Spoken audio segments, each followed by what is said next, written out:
जय श्री हरि।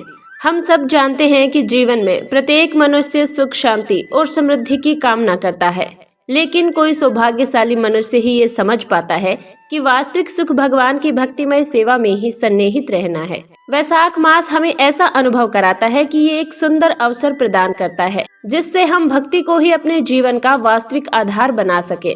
भगवान की कथाओं का रसपान करते हुए हमारा मन धीरे धीरे सांसारिक चिंताओं से ऊपर उठने लगता है। ये मास हमें अंदर से मजबूत करता है और शांत बनने की प्रेरणा देता है, और इसीलिए इस वैशाख मास में हम सुन रहे हैं भगवान श्री हरि से जुड़ी हुई इन सुंदर पौराणिक कथाओं को। तो चलिए आज के हमारी इस वैशाख मास महात्म्य की कथा यात्रा को आगे बढ़ाते हैं और सुनते हैं आज की वैशाख मास कथा। प्रभु श्री रामचंद्र जी ने 3 रात्रि तक उपवास किया और समुद्र की उपासना की, लेकिन फिर भी समुद्र उनके समक्ष प्रकट नहीं हुआ, और ये देखकर प्रभु श्री राम को अत्यंत क्रोध आ गया। उनकी आंखें लाल हो गई। उन्होंने अपने पास बैठे हुए लक्ष्मण से कहा, हे लक्ष्मण, आज मैं अपने बाणों से समुद्र निवासी सभी जीव जंतुओं को छिन्न भिन्न करते हुए इस सागर के जल को क्षण भर में नाश कर दूंगा और अपने अमोघ बाणों द्वारा शंख, शुक्ति, मछली, मगर आदि के सहित संपूर्ण जल निधि को भस्म कर डालूंगा। मुझे क्षमा युक्त देखकर ये मुझे असमर्थ समझने लगा है। मैंने पहले उससे शांतिपूर्ण ढंग से प्रार्थना कर ली है, लेकिन फिर भी वह अपने आप को मेरे सामने प्रकट नहीं कर रहा। हे लक्ष्मण, तुम शीघ्र जाओ, मेरा धनुष और सर्पों के समान बाण वाला तरकश लेकर आओ। अब मैं सागर को सुखा दूंगा। मेरे वानर सैनिक पैदल ही इसे पार करेंगे। ऐसा कहकर भगवान श्री राम ने धनुष हाथ में लिया।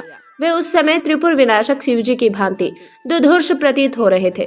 उन्होंने धनुष को खींचकर अपने बाणों से संसार को कंपित करते हुए उन भयंकर बाणों को उसी प्रकार छोड़ा जैसे भगवान शंकर ने त्रिपुरों के ऊपर बाण का प्रहार किया था। वे तेजस्वी बाण दशों दिशाओं को प्रकाशित करते हुए अभिमानी दानवों से भरे हुए समुद्र के जल में धंस गए, और तभी समुद्र भयभीत होकर कांपने लगा। कहीं भी शरण न पाकर पाताल से उठकर हाथ जोड़े हुए मोक्ष के कारण भूत भगवान श्री राम की शरण में आया। उसने सुंदर शब्दों में राघवेंद्र के इस प्रकार स्तुति करना आरंभ किया। समुद्र ने कहा, रघुकुल शिरोमणि सीतापति, मैं आपके चरणारविंदों को नमस्कार करता हूँ, जो अपनी सेवा करने वाले पुरुषों को सुख देने वाले हैं। देववृंद से सेवित आपके श्री चरण रेणु को मैं प्रणाम करता हूँ, जो गौतम पत्नी अहल्या को श्राप से मुक्त करने वाली है। हे राम, आप देवताओं का कार्य करने की इच्छा से रघुकुल में अवतीर्ण हुए हैं और भक्तों का अभिष्ट सिद्ध करने वाले हैं। मैं आपको नमस्कार करता हूँ। आप आदि अंत रहित मोक्षदायक कल्याण स्वरूप और अपनी महिमा से कभी च्युत न होने वाले नारायण हैं। मैं आपको प्रणाम करता हूँ। हे राम, हे महाबाहु, मैं आपकी शरण में आया हूँ, मेरी रक्षा कीजिए। हे करुणालय, मेरे अपराध को क्षमा कीजिए। हे प्रभु, पृथ्वी, वायु, आकाश, जल, अग्नि, इन सबको विधाता ने जिस स्वभाव का बनाया है वे उसी स्वभाव के अनुसार कार्य करते हैं। मेरा स्वभाव ही अगाधता है। अगर मैं अगाध ना हूँ तो यह मेरे लिए विकार की बात होगी। मैं ये सब आपसे सत्य कह रहा हूँ। हे राघवेंद्र, लोभ, काम, भय और राग से भी मैं वंश परंपरा से प्राप्त हुए अपने गुण का इस प्रकार त्याग करने में समर्थ नहीं हूँ। अतः इस समय आपकी सेना के पार उतारने में मैं सहायता करूँगा, सर्वथा सूख नहीं जाऊँगा। अगर सेना सहित पार जाने की इच्छा वाले आपकी आज्ञा से मैं सूख जाऊँ तो दूसरे लोग भी मुझे धनुष के बल पर ऐसे ही आज्ञा देंगे। अगर आपकी सेना के उतरने के लिए मैं दूसरा उपाय बताऊं तो हे भगवान, आपकी सेना में यहाँ नल नामक वानर मौजूद है। वह बड़े बड़े कारीगरों में माननीय है। महाबली नल साक्षात विश्वकर्मा के पुत्र हैं। वे अपने हाथ से जो कुछ भी काष्ठ, तृण और पत्थर मेरे अंदर फेंकेंगे वह सब मैं पानी के ऊपर धारण कर लूंगा। वही आपके लिए सेतु बन जाएगा। उसी के द्वारा आप रावण पालित इस लंका नगरी में सेना सहित प्रवेश कर पाएंगे। इतना कहकर समुद्र अदृश्य हो गया, और तब श्री रामचंद्र जी ने नल से कहा, महामते, तुम समुद्र में पुल बनाओ, क्योंकि तुम में ये कार्य करने की शक्ति है। यह सुनकर नल ने भगवान श्री राम से कहा, हे भगवान, मैं अगाध समुद्र में सेतु का निर्माण करूंगा। मंदराचल पर्वत पर विश्वकर्मा ने मेरी माता को वरदान दिया था कि तुम्हारा पुत्र मेरे ही समान शिल्प कर्म में निपुण होगा। इसलिए समस्त श्रेष्ठ वानर आज ही सेतु बनाना आरंभ कर दे। तभी श्री रामचंद्र जी के भेजे हुए अतिशय बलवान वानर पर्वत, गिरि शिखर, लता, तृण और वृक्षों को उठा उठा कर लाने लगे। वे सभी गरुड़ के समान वेगवान और विशालकाय वानर थे। नल ने समुद्र के बीच में बहुत बड़ा पुल का निर्माण किया, जो 10 योजन चौड़ा और 100 योजन लंबा था। इस प्रकार सीता वल्लभ श्री राम ने विश्वकर्मा पुत्र वानर राज नल के द्वारा इस सेतु का निर्माण करवाया। उस सेतु पर पहुंचकर संपूर्ण पातकी मनुष्य सब प्रकार के पातकों से मुक्त हो जाते हैं। श्री रामचंद्र जी ने लंका में जाने की इच्छा से वानरों द्वारा उस पवित्र पापनाशक सेतु का जहां प्रारंभ करवाया था, वह स्थान आगे चलकर लोगों में दर्वशयन के नाम से प्रसिद्ध हुआ और इस प्रकार समुद्र में सेतु बंधन की एक कथा कही गई है। इस स्थान पर अनेक पवित्र तीर्थ हैं, जिनमें 24 तीर्थ प्रधान हैं और वे सभी सेतु पर ही स्थित है। पहला है चक्र तीर्थ और दूसरा है वेताल वरद तीर्थ और तीसरा पाप विनाशन तीर्थ, जो सभी लोकों में विख्यात है। उसके बाद सीता सरोवर नामक पुण्य तीर्थ है। मंगल तीर्थ है। मंगल तीर्थ के अनंतर सभी पापों का नाश करने वाली अमृत वापिका है। फिर ब्रह्म कुंड, हनुमत कुंड, अगस्त्य तीर्थ, राम तीर्थ, लक्ष्मण तीर्थ, जय तीर्थ, लक्ष्मी तीर्थ, अग्नि तीर्थ, चक्र तीर्थ, शिव तीर्थ, शंख तीर्थ, यमुना तीर्थ, गंगा तीर्थ, गया तीर्थ, कोटि तीर्थ और मानस तीर्थ और धनुष कोटि तीर्थ हैं।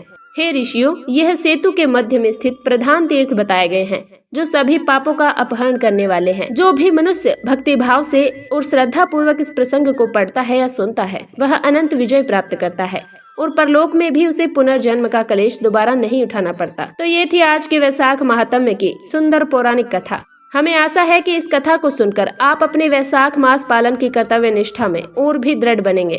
तो चलिए अब हम वैशाख मास का 21वां अध्याय श्रवण करते हैं। कई बार जब हम भगवान की कथाएं सुनते हैं तो उस समय तो अच्छा लगता है, लेकिन बाद में कई बार लोग सोचते हैं कि इससे मेरे जीवन में क्या ही परिवर्तन आ जाएगा। लेकिन वास्तव में सत्य तो ये है कि भगवान की कथाएं मात्र ज्ञान नहीं देती, वह हमारे हृदय को स्पर्श करती हैं। वह हमारी चेतना का शुद्धिकरण करती है, मार्जन करती है और इसलिए प्रतिदिन नियम पूर्वक इन सुंदर कथाओं का श्रवण करना बहुत ही आवश्यक है। वैशाख मास में इन कथाओं का प्रभाव और भी गहरा हो जाता है, क्योंकि ये दिव्य और पवित्र समय है अपने मन को भक्ति में स्थिर करने का और अपने जीवन को एक उच्च उद्देश्य के साथ जोड़ने का। जब हम श्रद्धा पूर्वक भगवान की इन कथाओं का श्रवण करते हैं तो भगवान की कृपा स्वतः ही हमारे जीवन में प्रकट होती है। इसी उद्देश्य के साथ चलिए हमारे इस वैशाख मास महात्म्य श्रृंखला को आगे बढ़ाते हैं और सुनते हैं आज की कथा। पूर्व काल में गालव नाम से प्रसिद्ध एक वैष्णव महात्मा रहते थे। वे दक्षिण समुद्र के तट पर हलाशय से थोड़ी दूर पुल ग्राम के समीप क्षीर सरोवर के निकट धर्म पुष्करणी नदी के किनारे बड़ी भारी तपस्या कर रहे थे। उनका स्वभाव अत्यंत दयालु था। वे सत्यवादी और जितेंद्रिय थे। उन्होंने आहार का सर्वथा त्याग कर दिया था। वे सभी प्राणियों को अपने समान देखते हुए विषय की स्पृहा से रहित होकर रह रहे थे। इस प्रकार के द्वंद्व उनके मन से दूर हो चुके थे। कुछ वर्षों तक तो वे सूखे पत्ते चबाकर रहे। फिर कुछ समय तक उन्होंने केवल जल का आहार लिया। उसके बाद कुछ वर्षों तक वे वायु पीकर रहे। इस प्रकार उन महामुनि ने बड़ी कठोर तपस्या की। कितने ही वर्षों तक वे बिना खाना खाए, बिना किसी ओर देखे, बिना श्वास लिए और बिना आश्रय के रहते गए। वर्षा ऋतु के आकाश से गिरती हुई पानी की धारा का कष्ट सहन करते, सर्दी की रात में जल के भीतर खड़े रहते और गर्मी के समय में पंच अग्नि सेवन करते हुए भगवान विष्णु के ध्यान में तत्पर रहते थे। भगवान विष्णु के अष्टाक्षर मंत्र यानी ओम नमो नारायणाय, इसका जाप हृदय में भगवान विष्णु का ध्यान करते हुए वे महातेजस्वी गालव मुनि तपस्या में संलग्न थे। इस प्रकार कितने ही वर्ष बीत गए और उनकी तपस्या से प्रसन्न होकर भगवान लक्ष्मीपति ने उन्हें प्रत्यक्ष दर्शन दिए। उस समय भगवान ने अपने हाथों में शंख चक्र गदा धारण किए हुए थे। उनके नेत्र विकसित कमल दल के समान सुंदर थे। उनका तेज कोटि सूर्य के समान था। वे गरुड़ के पीठ पर आरूढ़ थे। उनके सिर पर छत्र था और पार्श्व भाग में डुलाए जा रहे चंवर की शोभा हो रही थी। भगवान अपने मंद मुस्कान से त्रिभुवन के मन को मोहित कर रहे थे और अपने दिव्य कांत से दसों दिशाओं को समस्त पदार्थों से प्रकाशित कर रहे थे। उस समय पीताम्बरधारी भगवान विष्णु को अपने समक्ष खड़ा देखकर महामुनि गालव अत्यंत प्रसन्न हुए। उन्होंने बड़ी भक्ति से भगवान जगदीश्वर का स्तवन किया। उन्होंने कहा, शंख चक्र गदा धारण करने वाले देवादिदेव भगवान विष्णु को नमस्कार है। नित्य शुद्ध सच्चिदानंद स्वरूप श्री नारायण को नमस्कार है। भक्तों की पीड़ा का नाश करने वाले हव्य काव्य स्वरूप आप यज्ञ पुरुष को नमस्कार है। जगत का सृष्टि पालन और संहार करने वाले आप ब्रह्मा विष्णु और शिव रूप त्रिमूर्ति को नमस्कार है। सर्वव्यापी प्रभु को नमस्कार है। जगत की रचना करने वाले आप लक्ष्मीपति को नमस्कार है।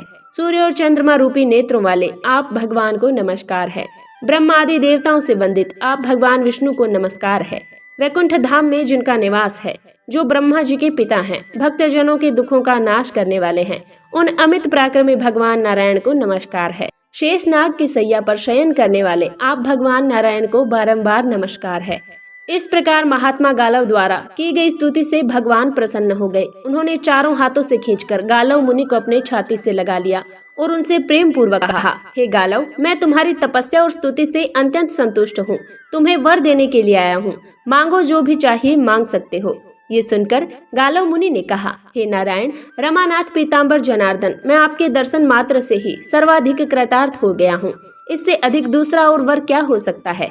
जिन्हें योगी नहीं देख पाते, कर्मठ लोग जिनका दर्शन नहीं कर पाते, उन्हीं परमात्मा का आज मैं साक्षात दर्शन कर रहा हूँ। इससे अधिक दूसरा वर क्या हो सकता है। मैं इतने से ही कृतार्थ हो गया हूँ। हे प्रभु, आपके युगल चरणारविंदों में मेरी अविचल भक्ति बनी रहे। ये सुनकर भगवान विष्णु कहते हैं, हे गालव, मुझ में तुम्हारी दृढ़ और निष्काम भक्ति हो। प्रारब्ध के फल स्वरूप इस शरीर का अंत होने पर तुम्हें मेरे स्वरूप की प्राप्ति होगी। तुम इसी पवित्र आश्रम पर निवास करोगे। पुष्करणी पुण्यमयी पापनाशिनी है। इसके किनारे तप करने वाला मनुष्य सिद्धि को प्राप्त करता है। पूर्व काल में धर्मराज ने यहीं आकर दक्षिण समुद्र के तट पर महादेव जी का चिंतन करते हुए तपस्या की थी और इसी कारणवश इस नदी को धर्म पुष्करणी के नाम से प्रसिद्ध किया गया है। धर्मराज की तपस्या से प्रसन्न होकर शूलपाणी भगवान शिव ने अपनी प्रभा से 10 दिशाओं को प्रकाशित करते हुए प्रकट हुए और तब धर्म ने उनकी स्तुति इस प्रकार की थी, मैं जगत के स्वामी ओमकार स्वरूप को नमस्कार करता हूँ, जो संपूर्ण जगत के आधार, अनंत, अजन्मा और अविनाशी है। योगेश्वर, जिनको सदैव प्रणाम करते हैं, उन पुष्टिवर्धक भगवान शिव को मैं प्रणाम करता हूँ, जिनके कंठ में नील चिन्ह है, जो समस्त पशुओं के पालन करने वाले पति हैं। उन भगवान महेश्वर को बारंबार नमस्कार है। समस्त पापों का नाश करने वाले भगवान शंकर को नमस्कार है। रुद्रदेव को नमस्कार है। सर्पों को प्रशय देने वाले शिव को नमस्कार है। उत्कृष्ट चित्त वाले प्रचेता रूप शंभु को नमस्कार है। पुष्टि पालक महेश्वर को नमस्कार है। समस्त क्षेत्रों में शरीरों के स्वामी भगवान पंचानंद शिव को नमस्कार है। इस प्रकार स्तुति करने पर लोक कल्याणकारी भगवान शिव प्रकट हुए और उन्होंने कहा, हे महामते, धर्म में तुम्हारे स्तोत्र से प्रसन्न हूँ, मुझसे वर मांगो। तब धर्मराज ने कहा, हे पार्वती पते, मैं सदा आपका वाहन रहूं। यह सुनकर शिवजी ने कहा, हे धर्मराज, तुम सदैव मनुष्यों में पूजित हो, तुम मेरे वाहन बनो। तुम्हारा सेवन करने वाले मनुष्यों की मुझ में सदैव भक्ति बनी रहे और तुमने दक्षिण समुद्र के तट पर जो तीर्थ बनाया है वह धर्म पुष्करणी के नाम से प्रसिद्ध होगा। इस प्रकार धर्म तीर्थ के लिए वर देकर भगवान शंकर वृषभ रूपधारी धर्म पर आरूढ़ होकर कैलाश पर्वत चले गए। हे महर्षि गालव, तुम भी इस धर्म पुष्करणी के किनारे तपस्या करते हुए तब तक निवास करो कि जब तक तुम्हारे शरीर का अंत न हो जाए। ऐसा कहकर भगवान विष्णु अंतर्ध्यान हो गए। तब मुनि श्रेष्ठ गालव धर्म पुष्करणी के तट पर भगवान विष्णु के ध्यान में तत्पर होकर निवास करने लगे। किसी समय माघ मास में शुक्ल पक्ष की एकादशी को उपवास करके उन्होंने रात्रि में जागरण किया और दूसरे दिन द्वादशी को धर्म पुष्करणी के जल में स्नान करके संध्या वंदन पूर्वक सभी कर्मों का अनुष्ठान किया। उसके बाद उन्होंने भगवान विष्णु की स्तुति की और भगवान विष्णु की स्तुति करते हुए महायोगी गालव मुनि धर्म पुष्करणी के तट पर ध्यान मग्न होकर बैठ गए। उसी समय कोई भयंकर राक्षस भूख से पीड़ित होकर गालव मुनि को खाने के लिए आया। उसने गालव मुनि को बड़े वेग से पकड़ लिया और तब गालव मुनि ने शरणागत रक्षक दया सागर भगवान नारायण को बारंबार पुकारते हुए कहा, हे प्रभु, मेरी रक्षा कीजिए। इस प्रकार स्तुति करते हुए, प्रार्थना करते हुए अपने भक्त गालव मुनि के भय को जानकर चक्रपाणी भगवान विष्णु ने भक्त की रक्षा के लिए अपने चक्र को प्रेरित किया। भगवान द्वारा भेजा हुआ सुदर्शन चक्र वहां पर गति से आया। सुदर्शन चक्र को आया देखकर राक्षस वहां से भागने लगा, लेकिन ज्वाला मालाओं से मंडित उस चक्र ने भागते हुए राक्षस का मस्तक सहसा धड़ से अलग कर दिया।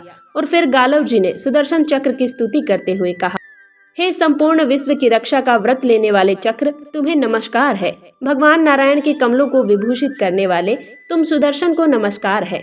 महान गर्जना करने वाले सुदर्शन, तुम युद्ध में असुरों का संहार करने में प्रवीण हो। भक्तों की पीड़ा का नाश करने वाले तुम्हें नमस्कार है।